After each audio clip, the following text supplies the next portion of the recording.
This thing came apart.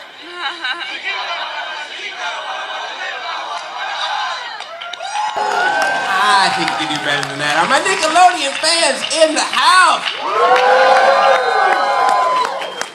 Welcome to part 2 of the Nickelodeon reunion panels that we are having today. Just a round of applause. How many people were here last year for Comikaze?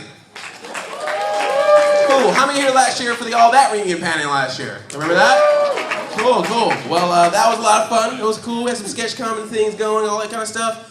But it's still summertime. Summer's almost over. We gotta go to camp, people, first. We gotta go to camp. Who's ready to go to camp today? Very nice. I'm very excited. We got some wonderful people here for you today. You probably remember them from a little show back in the day on Nickelodeon known as Salute Your Shorts. Ladies and gentlemen, big round of applause. I need you guys to go crazy. It is the cast and crew of Salute Your Shorts!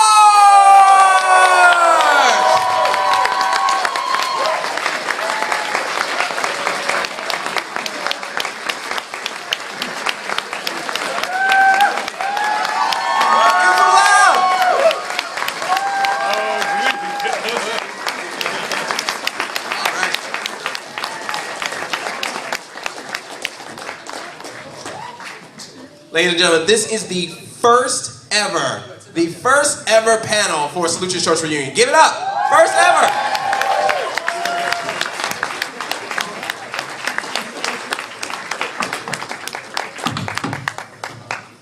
Wow! One more chair. One more chair? One more chair. Okay. All right, get everyone squared away here. So I believe we have a little episode, a little mini clip to start this whole thing off with, so if you may. Let me guess, there's oatmeal involved. Eggs.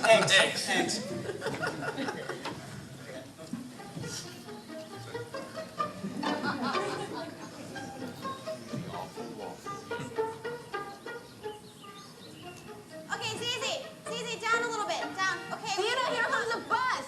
Oh, okay, all right.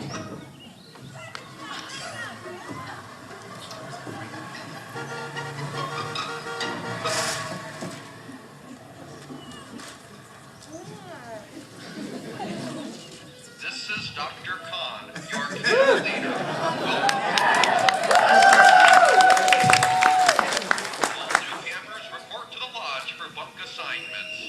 No, people, let's move, come on. Excuse me, where's the lodge? Follow me, I'll take you. Kick your ass off. You know, you made a major mistake coming to Camp on a lodge. Food bites, bugs bite, activities bite, everything bites. Well, it wasn't my choice. It never is.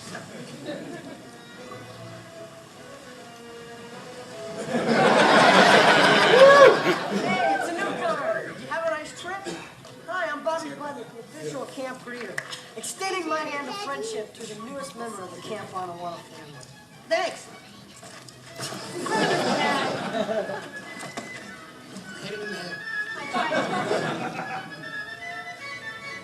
Where are they going with my stuff? They did that. What is it? Look up there. Look! Must be a new kid in camp. Oh, no. What is my underwear doing up the flagpole? Looks like it's flapping in the breeze. Know what I'd do if I were you? Turn around and go home? No. I suggest you stand at attention, click your heels, and salute your shorts. Come on, everybody. Everybody salute your shorts!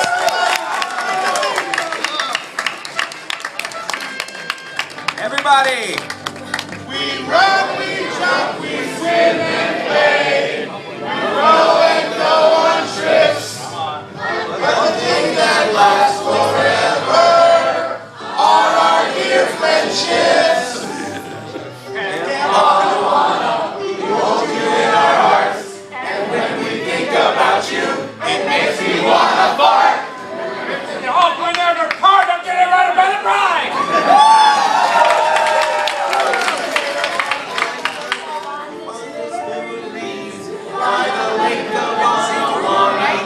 Set in the old pine trees, Camp Anawanna. We hold you in our hearts, but when we think about you, this day is Camp Heart. Speak Anawanna, speak Anawanna, live Anawanna.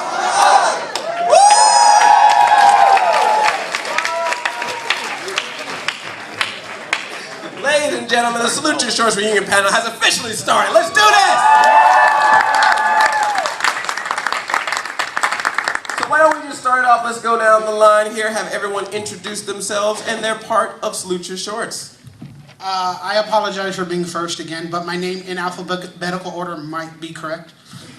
Michael Bauer, Eddie, Donkey Lips Gelfin. Hey y'all, I'm Venus DeMilo Thomas, and I was Telly Radford. Danny Cooksey, Robert A. Budnick. Is it A? He's now Robert A. Budnick. We all know what the H stood for. Kirk Bailey, Kevin Lee, there's something in the middle there called And ladies and gentlemen, the reason we're all here, the creator of Salute Your Shorts, Steve Slavkin. Thank you, I'm Steve, and I also was lucky enough to play Dr. Khan on the show. I'm Eric MacArthur, I played Michael Stein. I'm Larry Shapiro, I was the associate producer. I'm Andrea Sherman. I was a script supervisor, set photographer, Steve Slavkin's faithful assistant for many years. I'm Ed Alton. I was the composer who wrote the music.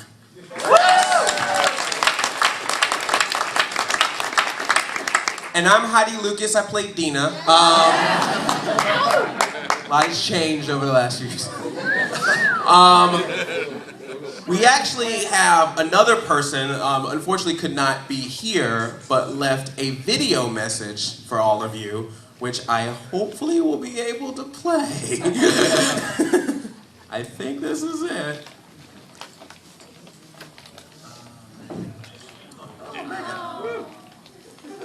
Hi, this is Megan Berwick. I played Zizi Zick on Salute Your Shorts. And I'd like to say hello to all the fans and everybody who's there at Stan Lee's Comikaze Expo. I am calling you from Port-au-Prince in Haiti, where I work for the government of Haiti running a social protection program. It's called Ti Maman Chérie, which means Dear Sweet Mom, and it's to help moms who are sending their kids to school. All right, so this is about Salute Your Shorts. One of the best times of my life was definitely my summers at Camp Anawanna. And my favorite memories were definitely the times that we were all together. When we did the Cinderella play, when we had a food fight, when we were digging up treasure for the Sierra Madre. I love our cast members and the people we worked with more than anything. Dina was my big sister, and Venus, or Telly, was the tough and tumble one, and definitely made sure that I learned how to play sports. I think one of the worst moments for me was when my character Zizi had to score a soccer goal, and I think you've all seen the YouTube video by now, but it took me probably 27 takes. Yeah, my mom signed me up for ballet classes, not soccer, as a child, which was pretty embarrassing with the entire crew watching. But I did get over that trauma because we got to have food fights and spend the night in the Batman caves in the Hollywood Hills and fight Zeke the plumber in the middle of the night. Those were pretty awesome experiences. So my favorite episode of all of them, whoa, this is brutally hard. I mean, it's either the first one, because everything was so new, and we all were getting to know each other, or it was the last one, because we all loved each other so much, and it was like, oh my goodness, this can't be over so soon. But no, I think I'm gonna go with Zeke the Plumber because I love horror movies, and that was definitely the scariest to film. We did it late at night in Topanga Canyon, and the cameraman at the time, Edgar Delais Frieda, told me that there were a bunch of escaped inmates from the prison on the other side of the hill, so it added to the fear factor. It only took me another 15 years to realize that that was a lie, but I was a very trusting child. Yeah, I'm really thrilled that everyone enjoyed Salute Your Shorts and enjoyed watching it. We had a lot of fun making it, and I think that's what makes it a fun show to watch too, is you get to experience Camp Anawana. All right, it's been wonderful talking to you, and I wish a big hug and kiss to everyone who's there, especially Michael Bauer for setting this up, and everyone else who made it there. I wish I could be there with you. All right, talk to you soon. Bye.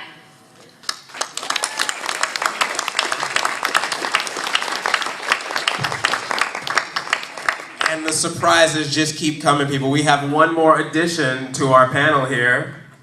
Sir, could you please introduce yourself? Hey guys, it's Trevor, Sponge. Nice to see you all.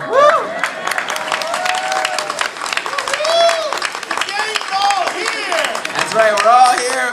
Videotape. I'm Dina. We are all here today. So, Dina had a sex change to a black nerd. Yes, I am now Dino. So let's get this thing going. Let's start from the beginning. Let's start straight from the beginning. How did this show even come about? How did Salute Your Shorts go from idea to on television? That goes to me. It started when I wrote a book with a friend named Tom Hill. I wrote a book called Salute Your Shorts for Workman Publishing. It was more like the Preppy Handbook. It was just a bunch of short stories about summer camp. It had the nicknames your parents think you'll get, like Champ, Slugger, and Ace, and then the nicknames you actually get, which are Loser, Fit, Donkey Lips, and that kind of thing. Wait, Loser and Donkey Lips together? What's going on, brother? What do you think of me, Steve? So we wrote the book and went around the country touring, and we promoted it, and it went well. And then I got a chance to meet with Nickelodeon. I hooked up with a company called Propaganda Films. We went to Nickelodeon and pitched it to a guy named Jay Mulvaney, who was there. And he said, love the idea for camp. Camp is a natural for kids in Nickelodeon. It was kids in a kid environment, and it was a chance for them to make the rules for themselves, sort of without any adult supervision. So camp was perfect. So I wrote a script. We did a pilot, and then we waited, and then we waited and we waited and waited and waited about a year. And Nickelodeon wasn't picking it up. They were sort of dragging their feet, and then they finally decided, we got word from the heavens that they wanted to make Salute Your Shorts the series. And the original cast came back, and they were too old. So some of them had to be replaced. And there's only one remaining. Who's remaining? Well, yeah, that's right. Kirk, Danny, and me. I was already old. So Michael, Danny, and Kirk were in the original pilot. We had tormented them profusely, and they decided to come back for more. And so we had to shoot another pilot, and we had to go through another testing process. And luckily, it was a little faster, and we got it on. And there were 26 episodes ultimately. I was concerned not enough, but if it should have been more. It's funny because I say that too. I was like, it's 26 because it feels like 100 when you're seeing the reruns and everything else and watching the show. I think they've run it thousands of times on Nickelodeon over the years, so we're lucky. Cool. So that's an interesting point. So some of you were at the very first pilot, and some of you came on at the re-pilots, I guess. So it'd be interesting just going down to each of the cast members. How did you get involved? How did you audition or find out about the show? And then eventually, how did you feel when you finally got on the show? Sure. Should we go in order? Yeah. Go ahead. Come on, we're good. Yeah, be careful. There you go, you got it.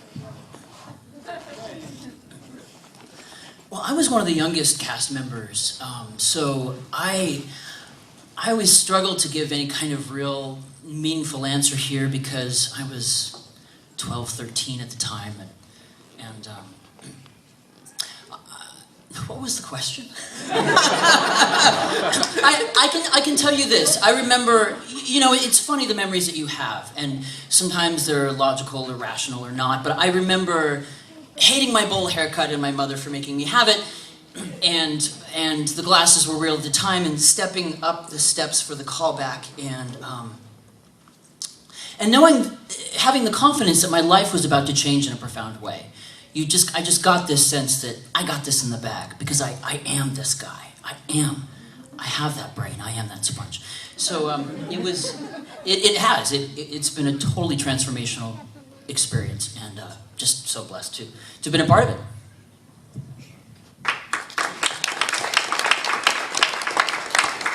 Well, unfortunately, I don't have any skills in real life, so acting came at a good time. Yeah, I was working at the time. I got the call for the original pilot audition. I think I went in 3 times. And on the first pilot, we actually auditioned the macaroni scene where I eat it. I think it's in the first or second episode, but I literally brought in real macaroni. And I ate it, and I broke a tooth crunching it in the audition. And I think, if I'm not mistaken, they were like, "What the fuck?" Yeah, we laughed. And I mean, I booked it, and it was great. We did the original pilot. There's a few different cast members. Then came around, "Hey, Michael Bauer, you got an audition for a new TV show called Salute Your Shorts." I already starred in the pilot. What happened? I got to do it again. So now I'm walking in a waiting room in Propaganda Films.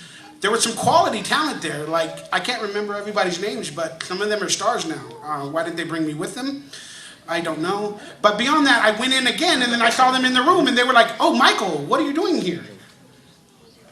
I am auditioning for the series I'm supposed to star in already. I went in, did the same exact thing, ate macaroni, broke a second tooth, and the rest is history, because they gave me the part again, so I think they really enjoyed it, and it was a pleasure working with everybody again.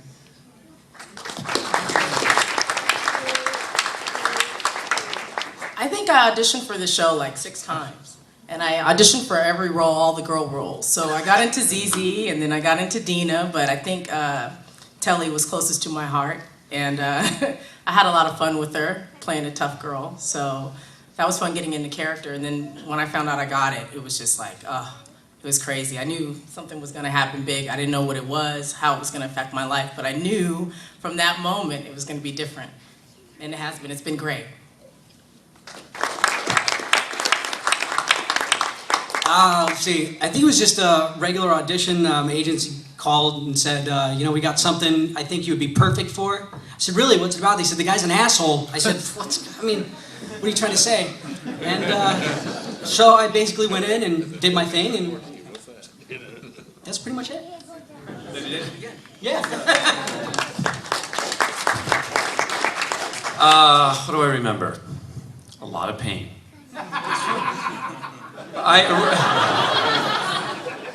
I originally auditioned for the role of ZZ. They loved what I did. And I remember getting the call and going in to audition for Nickelodeon New York, and then Propaganda ultimately, and meeting this guy, and we kind of hit it off. He goes, "You're gonna have your plate full because you're the only adult on the show." And I had to do an audition where I don't recall exactly, but I typically sprang on the bunks and surprised the campers, right? So this was one of those audition scenes. So I had my hat on backwards. I don't remember what I was doing. And I turned around to start the audition, and the New York executive, Jay Mulvaney, turned to me and he goes, "Does your hat say bite me?" And I said, "As a matter of fact, it does." He goes, "Okay, that's good. Go ahead." So I did that. I think the irreverence of that moment actually helped me get the part, and the fact that I was willing to take a repeated pie in the face.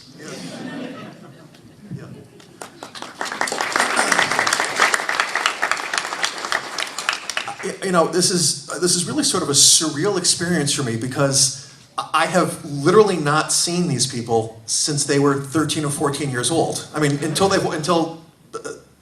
Sponge walked through the door, I haven't seen him for 25 years. So it's really amazing and wonderful and breathtaking to see this and to see really, to have you guys here as well, because we sort of did the show in a vacuum. We were in a warehouse out on Sepulveda Boulevard in Lancashire, deep in the valley. And Sun Valley, baby. Yeah, and so I would write the show, and we'd walk through a little hallway, open the door, and there were the bunks. There were fake, flimsy walls and big plastic trees and cots and things, and you know, we never knew what was happening. So the show would go out on Nickelodeon. We never knew that there were actually people out there watching it. So this was really sort of a great treat. So.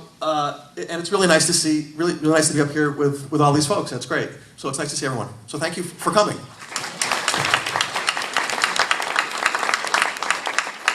What was the question? I'm lost. How did you end up on the show, like from the audition process? I was actually, it was random. I was going to boarding school up in Ojai, and I had only been on one audition prior because a casting director came into town, and then I got an agent. This was my second audition. And they brought us like Venus. I had to go back in like 6 times, and it was weird. I got it, and then I went back to school, and I got the news like on a payphone. And I thought I was going to summer. I'd gone to summer camp, so I thought I was going. We were going to make this in the summer and go to summer camp. But then like 2 weeks later, I'm in North Hollywood in some soundstage and whatever else, and I'd never acted in front of a camera before. So it was really a great experience for me. It was extremely eye-opening. I mean, my dad came into town, and you know, we're small town people from Hawaii, and he had never. We were just tripped out that they shot things out of sequence at that point, and the stages and the whole bit. And I remember we had a really kind of up-and-coming hip director at the time. The first episode that I did, where he just wanted to put the camera right in your face, and so I was doing scenes with Tim where they'd have the camera right at the side of your face, and it was just really strange, but it was. You know, and I was incredibly starstruck by Danny Cooksey. I knew him from Different Strokes, and I was like, wow, I got a famous friend. What a letdown, huh? Didn't feel the same about me either. And yeah, it was great. You know, I loved summer camp, and we had a great time right away.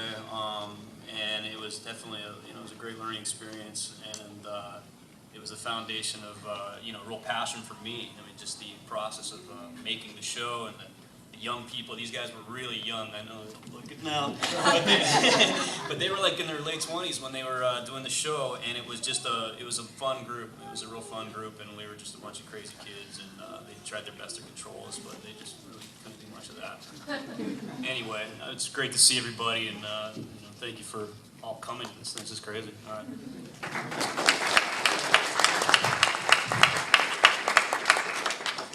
I was a production manager at Propaganda Films at the time, and our head of production gave me the script, and I read it and asked me if I wanted to work on it. And when I read the script, I was like, I went to this camp. I think I was the only East Coaster that actually went to these camps other than Slavi over here. And so everything he wrote, I was like, oh yeah, we did that. Oh, yeah, we had those food fights. Oh yeah, we snuck out of the bunks at night and walked across and we always had those Seek the Plumber stories. So it was really part of my, upbringing. So I loved the show. And my job was to, when Slavi and his team wrote the scripts, I would break down the scripts and figure out how we shoot these scenes and where we shot the scenes and what order we shot those scenes. And we would look at the script and say, okay, what are they doing to Kirk this week? So that was my role.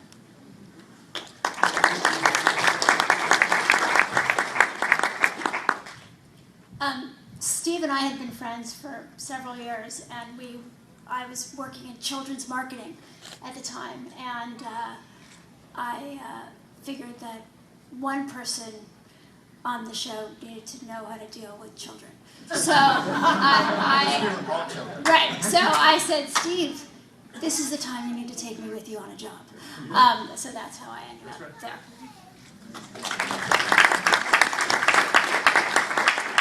Well, Steve and I we're from roughly the same area of Connecticut.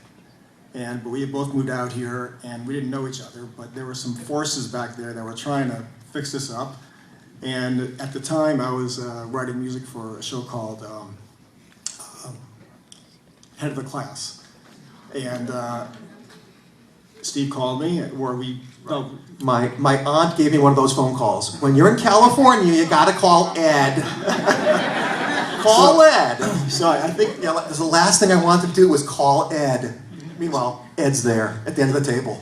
So what was the first year, Salute Your Shorts? When did we start? 90? Right, so it was like I'd been doing Head of the Class for 2 years, and at that point, Steve and I got hooked up, and it was Kismet, and we wrote a great theme song with the word fart in it. That's right. And I'm the only member of ASCAP who actually has the word fart in his lyrics. And I Googled it. TV theme songs with the word fart in it. And we are the only one. So.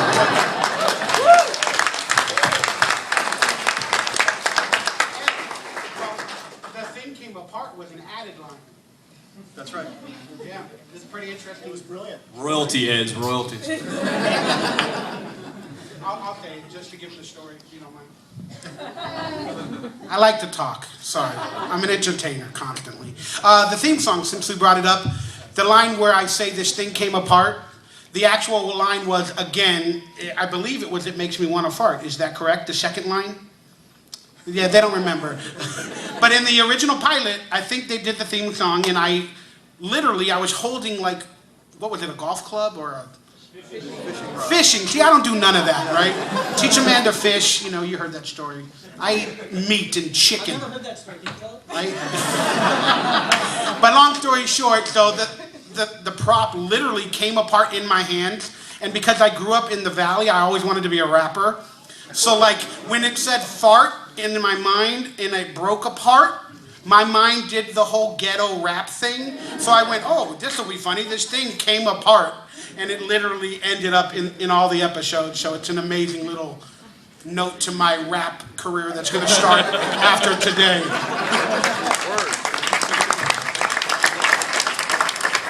I can't wait to see the 8 Mile movie on that one. I grew up from the hard streets of Salute Your Shorts, man. Camp on a Wanna for life. So when you were filming the show, did it feel like camp? Did you feel like you were actually at camp, or did it just feel like you were just doing any kind of television show? I think every day on the set, I mean, I know it kind of sounds Pollyanna and cheesy and nostalgic, but it really was. I mean, from that perspective, being that age and walking into this soundstage and the door opening and you smell the paint and all the chemicals from the facades and the sawdust, and it was an orgy of creativity. I mean, it really was. It was, and who, as a kid, what could be better than going to camp than being on TV pretending that you're at camp? I mean, really, what could be better? So, yeah, because you had all the fantasy in your head, and of course we're all playing these archetypal roles, but you know, Steve, I talked in an interview, a podcast that he did about really wanting to choose actors that were or had some element of their real characters. So there was an authenticity that we brought to the characters because we really were, in a way, typecast for our archetype. And so I really did have a point. I know I did. So it was really easy to feel comfortable, because I don't really consider myself a talented actor at all. I was Sponge, and I just had a work ethic and was a cute kid and happened to be the guy that picked the role. So I was at camp. That's the short answer. I really was. It was very magical. Yeah. I understand what you mean by, what was the question again? Did it feel like you were actually at a summer camp, or did it just always feel like you were doing a television? Yeah, I needed a job, literally. I had a big family. So I was really thrilled to get a paycheck. But to be honest with you, I went to camp when I was young. It was a fat camp. Hey, shut up. People go and lose weight. It's great. No, I went to a camp called Camp Max Strauss. I think it was funded by him or something. But that was my only experience, and I didn't have a lot of friends, and so to do this was actually pretty dang cool, and to meet everybody. And again, I don't have a big family, so working every day, like getting up at 9 a.m. and meeting, hanging out with these talented people and playing basketball and shooting scenes, it felt really like a family. So in terms of camp, it didn't feel like a camp. It just felt like a great experience. Like now looking back on it, you get it. So, these guys are my family, and today is amazing to see all of you at our family reunion. So thank you so much. Yeah, it really did feel like we were at camp. I remember for me, a lot of the sports, I had to when we had like a tennis episode, they put me in tennis lessons. So I learned how to play tennis. Like I knew how to, play around, but I learned how to play tennis. Basketball and just all the different softball, like I had to practice all night. I practiced on an underhand swing, and I think we ended up doing an overhand swing, but thanks, Dad. It was a lot of fun, and getting to be outdoors and having school outside and being in bunks and just having fun with all the cast and the crew. It was a blast, and it was like it wasn't a job. It was just us being in the woods all the time. It was fun.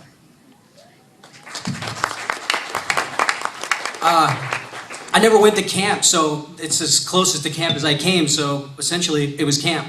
But more than that, it was a big family, and we had sort of the common area there on the other side of the stage, the warehouse there, and we all came and had lunch, and hey, it was like a family for, 2 years? 3 years? Yeah, well, no. 26 episodes, it was a family. It was awesome.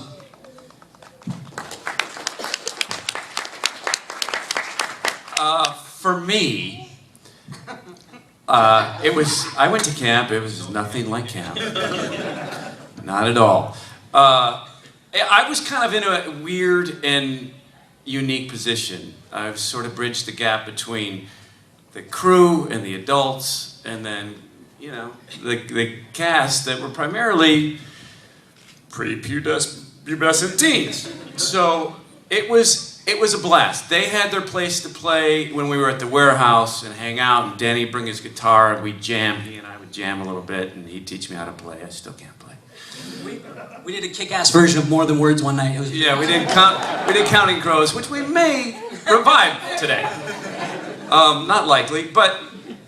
And then when we weren't at the warehouse studio in North Hollywood, we would either be doing exteriors at Franklin Canyon or off Coldwater there, or Treat People or something. And that was really where it felt like we were hanging out outside. And it was nice. We had a really good time, a balance between play, and these guys were trying to learn at a very young age what a long day of work is about. And Larry and his fine above-the-line help would try and keep them in order. And they'd bend my ear on occasion and ask for my help. But it was a lot of fun. We really, for the most part, were learning as we went. Nickelodeon hadn't done a lot of this type of single camera stuff, if any, right? I don't think they hadn't done any. We think we were we're the first off that ledge. But we had a really, really good time. And we kept it light. What you saw and what you see in those episodes were us pretty much playing. I got two of these. I liked summer camp. I worked at a summer camp for 12 years in Maine, and so I got to relive all my camp years with these guys, and I got to torment all the kids. What? Put that down. Hello? This is Dr. Khan. I'm at camp. Sorry. Yeah. So one of the reasons we cast these kids was because we wanted kids to be kids, and that was sort of a real special thing. Is that we didn't want makeup to come running in and do their hair. We didn't want them in makeup and with lipstick on. We wanted just the way they woke up, their hair crazy, and if they got braces, that was fine. I remember one parent came to me and said, "I've got some terrible news. My daughter wants to get braces." It was like, get them. She should have straight teeth the rest of her life. I mean, just because you're on a TV show, you know, I don't want to have her have a terrible overbite, you know.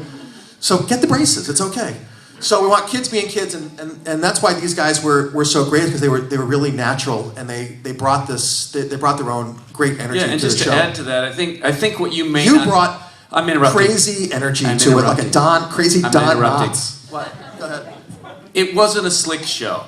It wasn't slick for us. We were just hanging out. He kept it light, and it wasn't about... I think when you see TV shows with kids in it now, the cuts are all 2-second long cuts. It's really fast. It's slick. The music, boom. It's kind of old, cool TV, where we just... What we did, you saw.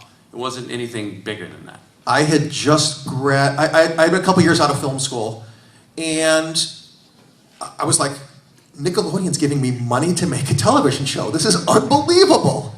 You know, they're giving me all the toys to play with in the world. And so I thought, it's never going to happen again. So I had to jam in as much entertainment as I possibly could. And I wanted to do my little cool film school tricks. I wanted to make it, I loved the Three Stooges, and I loved What's Up, Doc, and I love Woody Allen. So I wanted to try to get in as much different kinds of comedy as I possibly could. And so we got the kids doing physical comedy, and Kirk especially, I think, bore the brunt of most of the physical, really sort of the physical abuse. And there was... there was... Yeah. That's true. You got your pies in the face. Everyone got filthy and muddy, and yeah.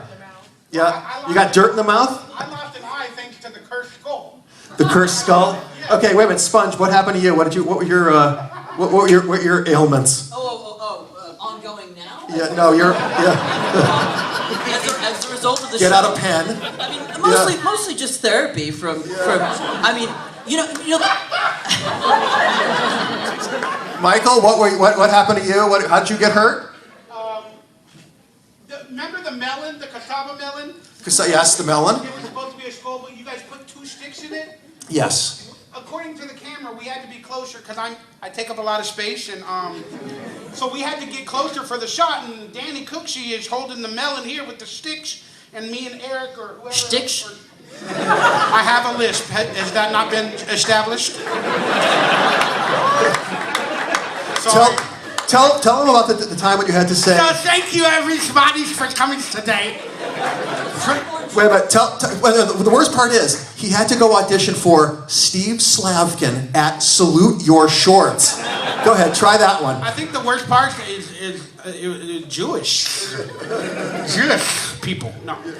So he had to hold the sticks or the melon, and then we had a scene where we all agree and we go, yeah, and then he made up a name for a freak from a movie called The Freaks. And it was a character named Slitzy. Oh, Slitzy, yeah. And we all went, yeah, we're in the order of the skull, Slitzy. And then I bent down my head, and the damn shit went right in my eye. And I have a permanent Salute Your Shorts line that tells me, hey, I was on a show. Everywhere I go, it's like, hey, you were on a Nickelodeon show that never paid for your injury. It's fucking great. So to this day, I have Steve, Kirk, Danny, Venus, and a cassava fucking melon. Venus, how did we torment you? I remember there was a big pie fight with me and Dina, Heidi. Yep. And that was a long, long night. I mean, it was past midnight when we were doing that. Really late. Yeah. Oh, And yeah, go ahead. that was crazy. The next day, I had to take my entrance exam for high school. So I didn't get much sleep that night, and I had whipped cream in my hair from the night before. Yeah, and in your sinuses. Yeah. Oh my goodness. Yeah. So yeah, we would do a scene, and you'd get the pie in the face, and then you'd have to wait, and then they reset it again, and you just have to wait with all the stuff on your face. Okay, let's do it again, and everyone's just chilling and everything, and you're just sitting there with whipped cream all over your face. Oh, let's put more in our eyes. It was more in our eyes before. Yeah. But no, it was gosh, it was so much fun to be able to repeatedly hit someone in the face with a pie. Is so rewarding. So it was great. It was great. I somehow was lucked out. I was never injured. I did really nothing untoward ever happened to me whatsoever. I somehow, yeah, I was I just sort of slipped by. Kirk, did you have any injury? Nothing happened to me. I was fine. No one touched me. I ran the show. I was never in jeopardy in any way. I'm sorry, I can't hear you because I busted this eardrum. This is actually true. Go ahead. This is true. I was in love with Mona. I still might be in love with Mona. Christina Cavanaugh. In that episode, or series of episodes, what? Fell out of the boat. No, I longed for her as she drove away in the boat, staring after me like and I dove after her. I don't remember if you remember that, but I dove after her into Franklin Canyon Swamp. It is not a lake. It's a reservoir. It's a reservoir with lots of algae and odd things in it. And just as I landed in the water, in UGG fashion, I decided to make it special and splatter. And I turned my head like this, and I popped my eardrum. And I blew out my left eardrum, and I just kind of floated there thinking, I'm gonna die. We're laughing. And they're all on shore going, go again. I'm like, don't think we're going again. You had 2 ears. So everybody was there, right? And I kind of came out of the water and go, I'm not okay. And my ear's bleeding. And then we got out, and then we just ended up going to the ER and taking care of it. Tell them about the pilot when you got. What? Yeah. Is this a good ear? Yeah. I got you now. What'd you say? Yeah.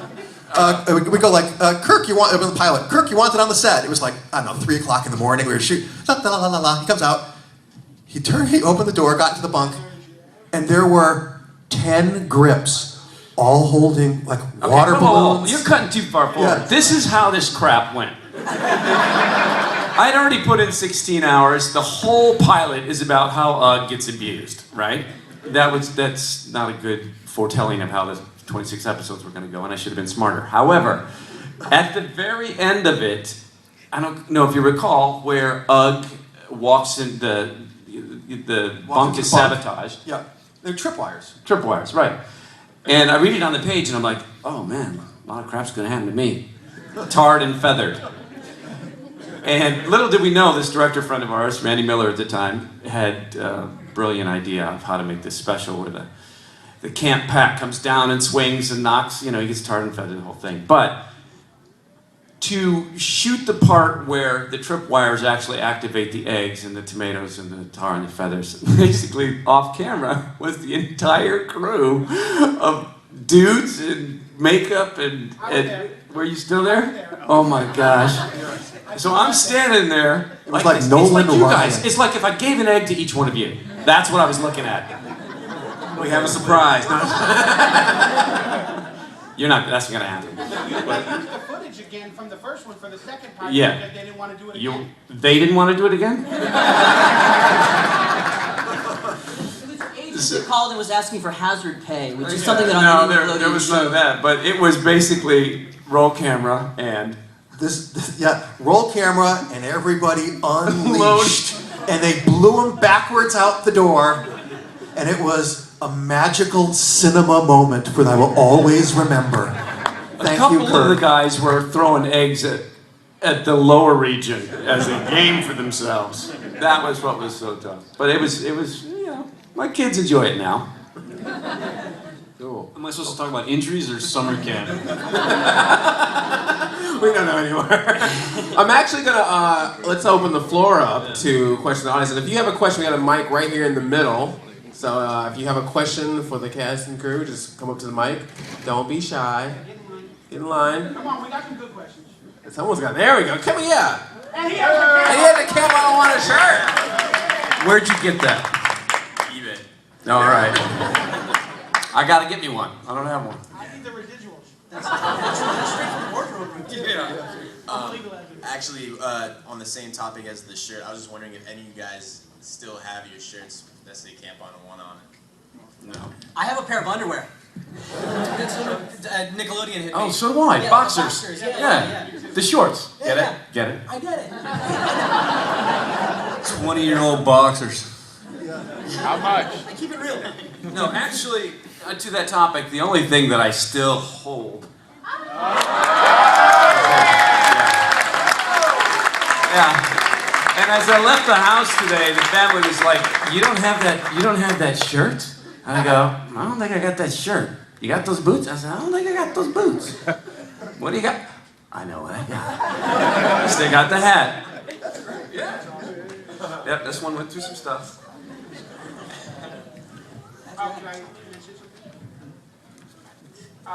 Actually, we got a little bit of swag. We were sponsored by British Knights the first season, wasn't it?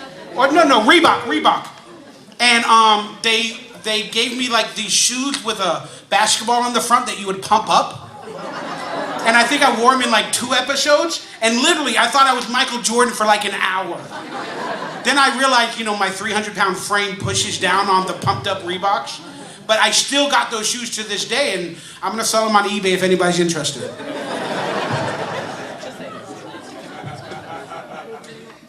Hey guys, my question is regarding basically, you guys were young when you were all doing that show, and the personalities, the archetypes, there were archetypes, but they identified with a lot of people that were watching the show, kids, things like that. You're saying the glasses were real, said that your role was dear to your heart. For each of you, if you could do that, how close was that character for you, or how did you identify with them? And who did you identify with on the show? Were you more of the bully? Were you more of the nerd? Well, I was absolutely the nerd, and I changed a little bit, but it was a very vulnerable place to be because I wasn't the popular kid. I was the put upon, I think was the word he used in an interview once, the poor put upon misunderstood genius. That really the redemption is that I was the one people came to when they needed an answer, and so but it was as a kid growing up at the time, it was both amazing and vulnerable because they say that a lot of actors are actually very shy. And the reason that they end up, whether they realize it or not, going into that field is because they get to be somebody else in front of a camera and they never really have to show who they are. But they can get all the attention they want being somebody else. So what was really unique about this role for me was there was no shield. I was very much Sponge. I don't know how I follow intellectual conversation. I wish I could be intellectual, but I'm just a moron, but that's fine, that's me. I was the fat kid. I still audition to this day as the fat kid. Every audition, they're like, here's a candy bar, be fucking funny. It's like, what do I do? So, literally, I just sit there, and I'm like, maybe I don't have anything to do that day and I can't be funny, so I just sit there and eat the candy bar, right? And they literally laugh for an hour. What the hell is funny about the fat guy eating a candy bar? I don't get it. But, I was the fat kid, and the one episode that really blew me away was when Steve and the writers, Tim and Douglas, they got together and they wrote an episode where I fall in love with Dina. And to me, as what the fuck? I'm not eating a candy bar. Why y'all laughing? I'm being fucking serious. Sorry about my cursing, but I need to let it out. Yeah, welcome, kids. And then they wrote an episode where I got to fall in love with Dina, and just to me, growing up and starting to like women at that age, and it was just amazing because I felt like maybe they gave a real story to the chubby kid or whatever, and it was just an amazing episode. The acting and the heart of my character came out by the end of it, and then the Dina, the good-looking woman, she kind of enjoyed it and might have given me a date in real life. So it was just a great episode, and I wanted to thank you guys for putting that in our show, because that really proved that we were a standout show, that we didn't just sell out. I hate to do this, but we'll have to speed along a little bit because we're actually about to wrap up here. They're kicking us out really soon. So, but go ahead and continue. Telly was cool. Being Telly was cool. I liked working out a lot. I stayed, I stayed in dance and play dodgeball and stuff now. So I don't know if that had to do with me personally or if that character actually rubbed off on me. But love sports and all that good stuff and being. Thank you. No, the truth be told, I grew up with 4 brothers. And the kind of slapstick that I was lucky enough to fall into with this character and Steve presenting him to me was really fortuitous because that kind of stuff we did all the time growing up. It was the Three Stooges, it was Abbott Costello, it was Tim Conway, it was Dick Van Dyke. For me, I think that's missing from today's comedy. And I feel really lucky that I got a chance to do that. We tried to show kids doing kid stuff, and I think these guys did a really great job. And I want to thank all of them for being here. And I want to thank Devin for putting this all together. I want to thank you for hosting this thing as well. I like being an archetype. They just actually pulled me off the street and put me in front of the camera. That was just You can finish now, Steve. No, go ahead. No, go ahead. Here we go. No, I actually think the genius of the show was Nickelodeon. We were in the days of MTV, and Slavi, to his credit, was always pushing the cast and pushing the crew and our production staff as to how do we make this unique? How do we take these music video sensibilities, this single camera type of show, and how do we bring that really to the mark and put it and make the show different? And I think that's really why the show clicks. And it was Steve pushing everybody, making sure that we were doing something different and unique, and it was great. The other thing is, Mr. Spanakopita came from our caterer who literally every day, for some reason, would serve Spanakopita. And that's one of my memories. That's true. I think we have one. Do you have it just quick? Yeah? Do it. Yes, another Camp Unwanted shirt. This is a 3-part question. First of all, but hey, Danny, I know you do lots of voiceover work, and you were Stoop Kid on Hey Arnold. Who would win in a fight, Bobby Budnick or Stoop Kid? Well, one's a fucking cartoon. I know, but if he was real life. Anyway, did you guys ever prank each other, like offset and screw with each other, like behind the scenes? Did you have camaraderie and, put shaving cream in each other's shoes or something? I gave you the last question, man. And you gonna ask somebody if a cartoon character can beat a live action person? Plus, we all know Montana Max will beat them all, so I'm just saying. So I guess, yeah, any final thoughts or of being on the set or the experience? Or I just want to ask, I look out here, or we look out here, and I see a median age, kind of, but there's some flexibility in that, and it crosses over generations and stuff like that. I mean, I drive through In and Out, and the dude stops me and goes, "I think I know you." That happens all the time, and it's generally in a range of 22 to 30-year-olds now. So I'm just kind of curious if those of you with children or those of you with older, parents watched it with you, or if it was just this middle generation sort of thing. It's curious to me. Yeah. The latter. The latter. No response. Okay. Yeah, I want you all to stand at the mic. Well, I don't know if many of you know this, but this all happened, and this is our first panel. We don't know if we're going to have another, but Devin Whitehead is a fan, and he found us all on Facebook through the internet and did his job and begged us to show up, and one person after another decided they're going to come and show up, and he put it all together. This is the gentleman, the fan, Devin Whitehead. And again, we're not working with Nickelodeon, and we don't know if we're going to do this again. We're not Pete and Pete. We haven't sold out officially. So we're... This is better than Pete and Pete. It's like the greatest thing that's ever happened. Thank you. I just wanted to thank Devin and everybody. You guys are amazing. I'm sure we're going to be signing autographs or doing something, so figure it out, and we love you. Thanks for coming. All right, guys. The cast and crew of Salute Your Choice are going to be at booth 1557. There will be Camp Anawana t-shirts available there, as well as Sponge t-shirts available.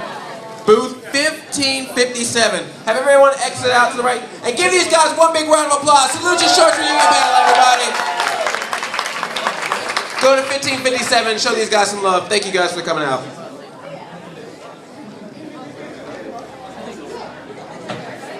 And I'm Andre from Black Nerd Comedy on the YouTubes. If you do the YouTubes, do that.